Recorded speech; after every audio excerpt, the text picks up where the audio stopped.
What's going on, guys? Got a kind of an oddball one here. I'll show you.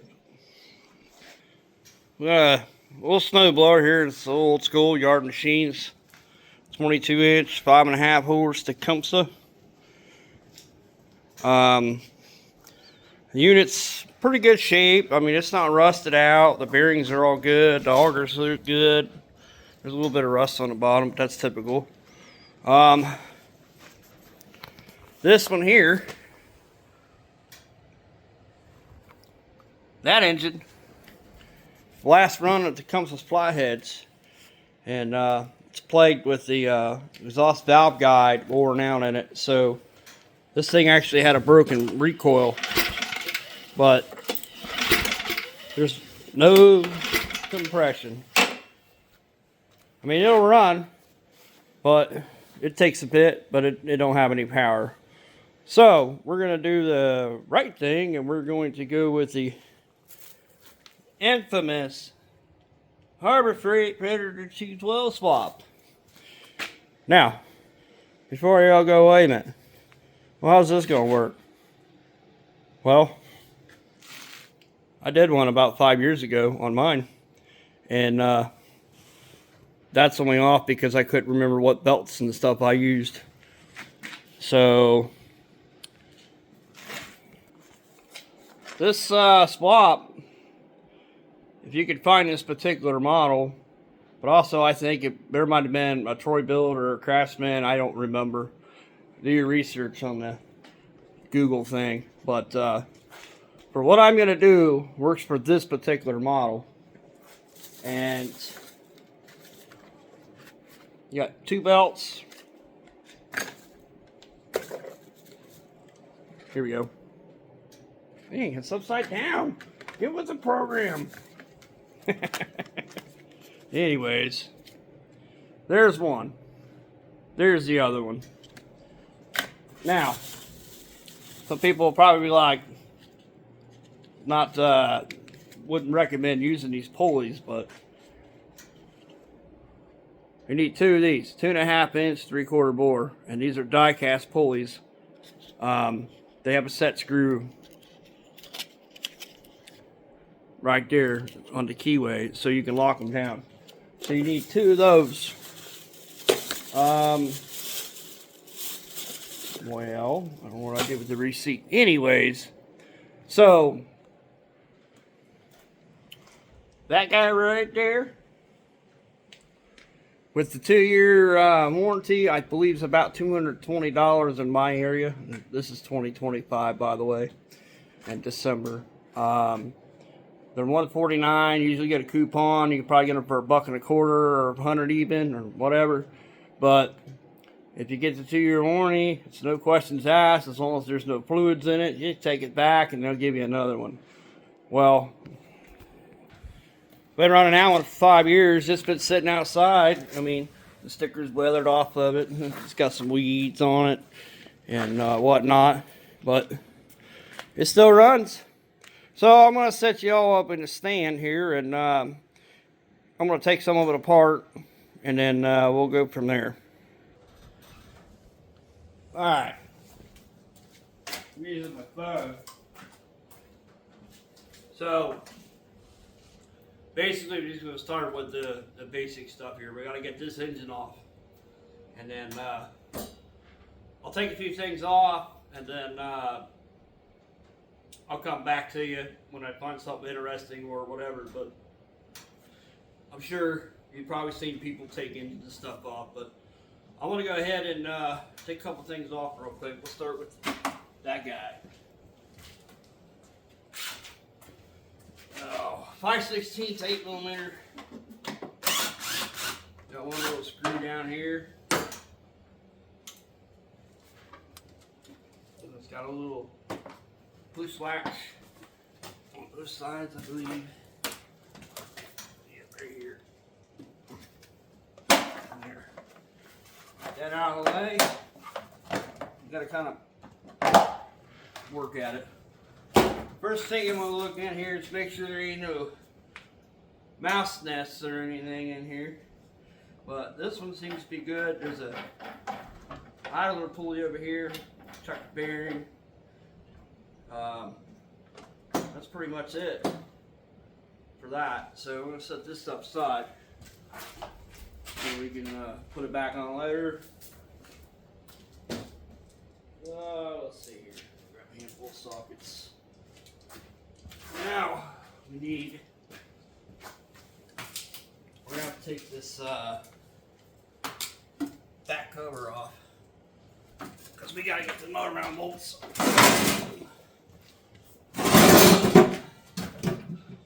And also, usually these have a belly pan. If it has a belly pan, this one doesn't. But pull the belly pan off. Make sure there's no mice nests and stuff in there because they like to hide out in there. I might be able to take this off without pulling this piece off. Actually, I can't because it's part of the frame. Anyways, let's see what we got here. I don't think this little DeWalt's gonna take these out. Might need an extension. Yes, I do. I'm not prepared for this one bit because I got so much going on, and I figured I need to make a video because you're all probably sitting there wondering what happened to me. Been busy. Nope, not gonna take it off. I should have known better. What about this guy? Do I have a socket for this thing? No, it's not that one. Somewhere in here. Oh, I know, it's boring. This is some light. Here, let's do this. See if we can break this El Cheapo adapter here. Alright. Boy, those are on there. Ratchet, where you at? Probably should switch this over to 3/8. We'll see. Yep, she's just snug. Man. So we're gonna get a. This is gonna be a little hairy. Said I ain't done this in 5 years. So, all right. So first problem is this transmission's in the way. Second problem is this drive gear's in the way. So let me get this stuff out of the way, or get the engine off, and I'll bring you back. All right, guys.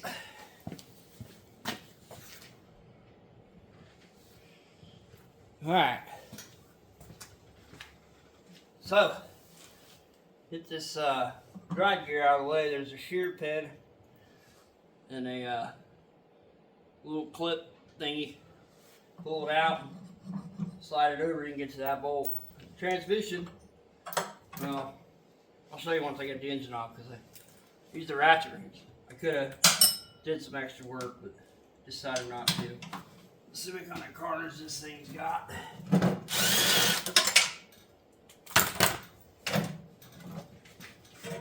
Ooh. Oh, off.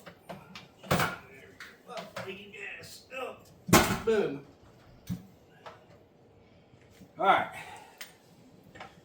And I should be able to get the wrench out. Okay. Bolt. Okay. So, yeah, there's a cable with a spring to engage the transmission. It goes here, and then the cable, you might not be able to see, but there's a little spot here. And then there's a spring that, when this is like this, there's a spot in the case that gets hooked onto this bolt right here when the belt's on. So, that keeps your tension on the belt, the drive belt. So, yeah. And we'll have to, man, that belt was on its way out. That's the auger belt. The one that throws the snow. It's got some chunks out of it. Now, we won't be able to reuse these motor mount bolts because the Predator engine is it's a through bolt. It's not threaded. So we'll have to get some longer bolts and then go from there. There. Yeah, I forgot. You can pull this back here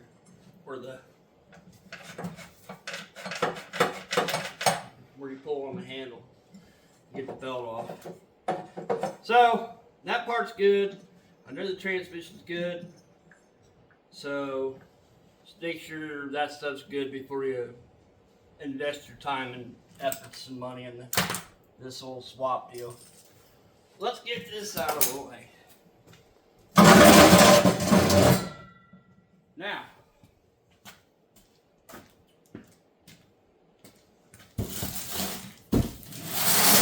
there's that. The reason we need pulleys is because some genius came up with the idea to do this weird pulley configuration, and the Predator's got a 3/4 crankshaft.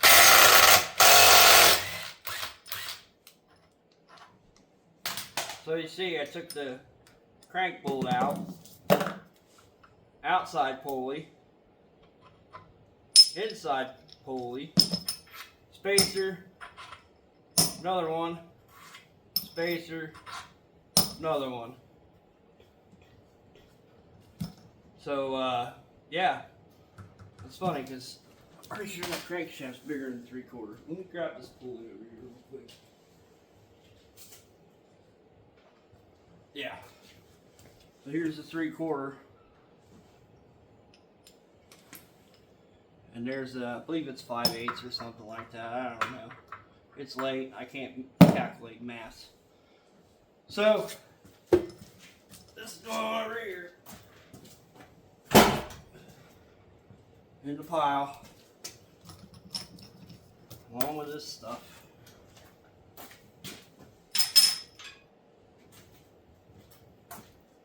Now, I'm not saying you can't fix that Tecumseh. If you got the tools to do the guide, ream it out, put a liner in it, and all that jazz, yeah, you can save it. I don't have the stuff to do it, and the cost to take that to a machine shop exceeds the cost of this engine. So, like I said, this engine is like, what did I say, $220 roughly. It's a 2-year warranty. I forgot to mention the price on the pulleys and the 2 belts. I got those at Tractor Supply, and they were $25.72. So let's just round it up to $30. So we're at $250 to repower this, plus some bolts. Oil. Yeah. So this particular snowblower, brand new, or at least that size, but 2-stage snowblower, I guess depends on where you get them from. They're close to $1,000. So in my case, I bought mine 6 or 7 years ago, used off the marketplace for I think $100. Not even that. I used it for a couple of years, and then it got plagued with the valve guide issue, and it just didn't have any power. It worked, it took forever. So I think when I did mine, well, 5 years ago would be the height of the you-know-what. So I think it actually cost me more then. Not the engine, but as far as the miscellaneous parts, I think I was like $70 in for pulleys and 2 belts. But yeah, let me get this unboxed. I'll bring it back.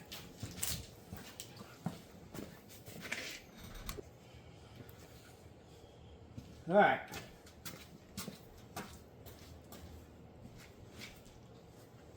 unboxed. We got the Hemi flavor. You know how I got the Hemi? Because it has the cast aluminum valve cover. If you get the one with the stamped steel, it's a non-Hemi. There's differences. I'm not going to get into all of them, but the Hemi does have more compression and more power. It's highly sought after for, you know, building up sheep, I guess. But what I've learned is if you get the non-Hemi,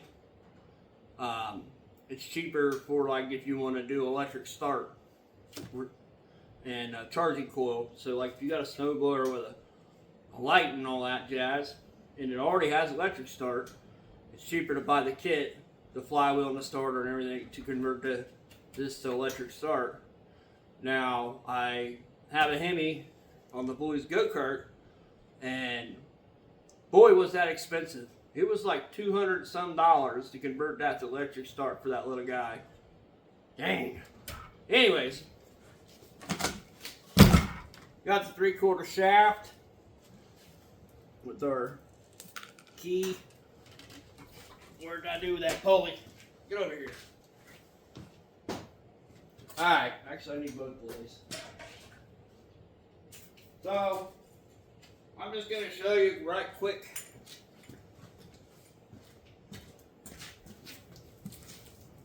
So the key obviously goes in the groove, but we're not going to worry about that. So in order for this to work with the belt spacing and to be able to keep the engine mounted in its factory location and use the same belt guard, you want to use the belt guard, because if it ain't there and you get snow down in there, well, you should know what happens. So we're going to take one pulley, and it's going to go on like so, and we're going to take the other pulley, and we're going to butt them together. Now, I will have to sand or grind these down a little bit to get my belt spacing that I need, which we'll do that after it's on the unit. So, these are, I should have mentioned, I believe these are, yeah, 3/8 belts. Yeah, 3/8 belts. 3/8 pulleys for the belts.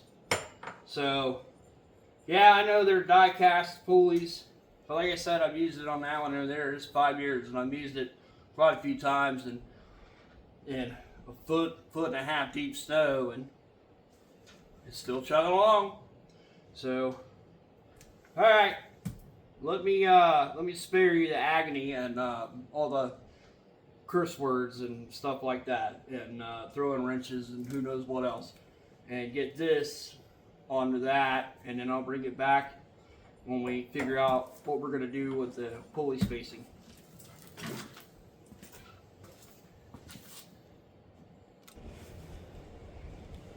Alright, that wasn't too bad. It's on there. Basically they're just 5/16 bolts. Get them bulk at the hardware store. The ones I can find quickly, just fine thread, coarse thread, whatever. Flat washers on the bottom, lock washers, and just regular nuts. Mine, I used the nylon locks.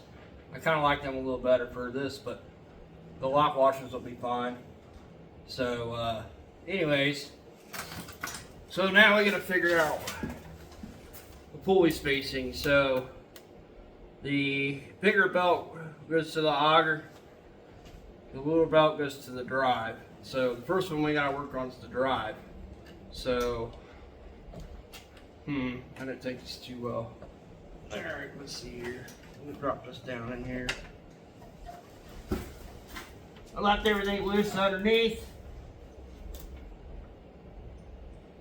Just because. Alright.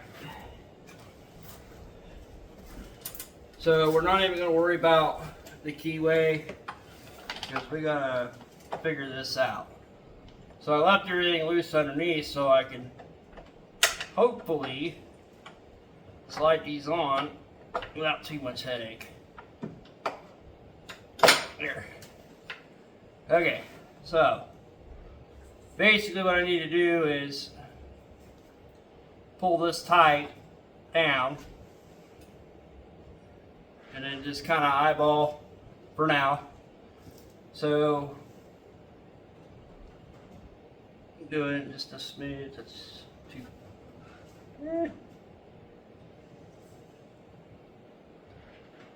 Could go out a little bit. Basically, what you're after is you want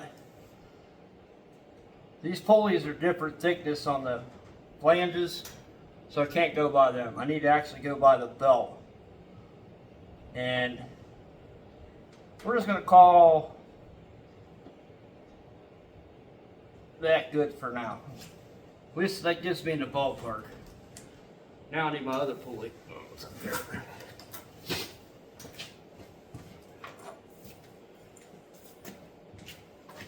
Now I can't run this pulley this way because my belt's got to be right here. So that's not going to work. So that's why I ran it this way on my other one. Now, believe it or not, you bolt this engine on, you're going to think I can't get these pulleys on, but you can. You can clearly see that. So I'm going to sneak this down here.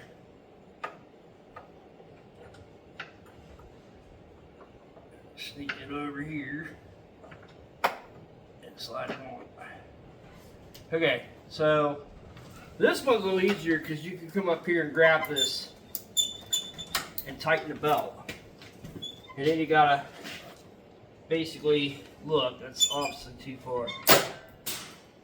Oh, that sucks. A little plastic thing and holds the cable broke. Dollar signs. Alright, anyways. The belt on the pulley's wanting to favor, and I can see the witness marks on here. So it's wanting to favor the front a little more. Roughly about there. So when I get done, and this one I may not have to grind like I did my other one. This one I think is actually maybe a couple years newer than mine.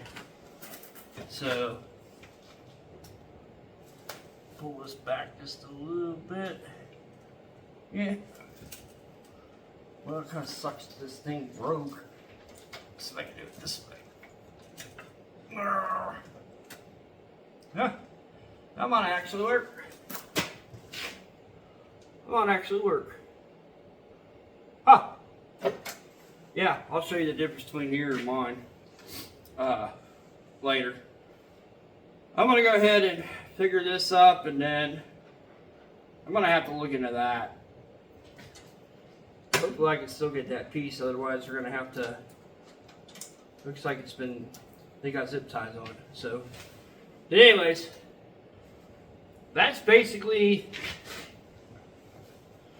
it's pretty much all it is to this swap. It's just, get your old engine off, obviously make sure everything's good, like your tires, your transmission, your augers, your bearings, and whatnot, your little skid shoes down there, or skis, or feet, whatever you want to call them. And make sure that the actual unit is not rotted out. So once you've verified that everything on it's good, like the cables and whatnot, like that was unforeseen, then decide if you want to move forward. So like I said, we got about $220 in this USD for those who might be watching elsewhere. And we got what, 25 change, 26 bucks, $30, I guess if we want to round it up, and 2 pulleys and 2 belts. The sizes I showed you, yeah, I bought quite a few belts because it's not easy to figure out what length you need with this setup with just a piece of string. At least I didn't find it that easy, but I think that's where I'm going to leave this, because even if I do finish this, I don't have any gas here, so I can't start it up and show you. So what I'm going to do is I'm going to get it all done and everything, and I'll even leave the cover off of it so I can show you its workings, whatnot, and I'll show you that it works. So I think what I'll do is I'll leave this here, and then I'll make another video. It'll be shorter and hopefully not as boring. I don't know. Put it down in the comments and let me know. I do actually have another video that I made prior to this, right after Thanksgiving, talking about this truck here that I need to finish. But this is a says that gas here. This is actually a local subscriber's. They brought it to me because they wanted to, the recoil was broke and whatnot, and the engine was plagued, and they said, you know what, keep for parts, whatever you want to do with it. Well, they contacted me and says, hey, how much do you think it's going to cost to fix this? I said, well, gave them a rough amount figure with labor, thinking that they're probably not going to want to do it, and they said, hey, let's fix it. So thanks for watching, and I know I don't want to say this, and I noticed I've said it before. Excuse me, my nose is running because it's cold out here. I guess YouTube's wanting people to say, comment, like, subscribe. Yay. Yeah, but put some stuff down in the comments. Let me know what you think. And sorry for the lighting, the audio, and the visuals. Hopefully the visuals are halfway decent. I don't have any editing tools and whatnot. So hopefully you guys got something out of this. And like I said, when I get this all back together and running, I'll make another quick video showing you that it works. And stay safe, stay warm, and if I don't see you between now and then, or you don't see me between now and then, Merry Christmas and New Year's. And oh, my other video also explains my absence from YouTube. And we'll go from there. Thanks, guys.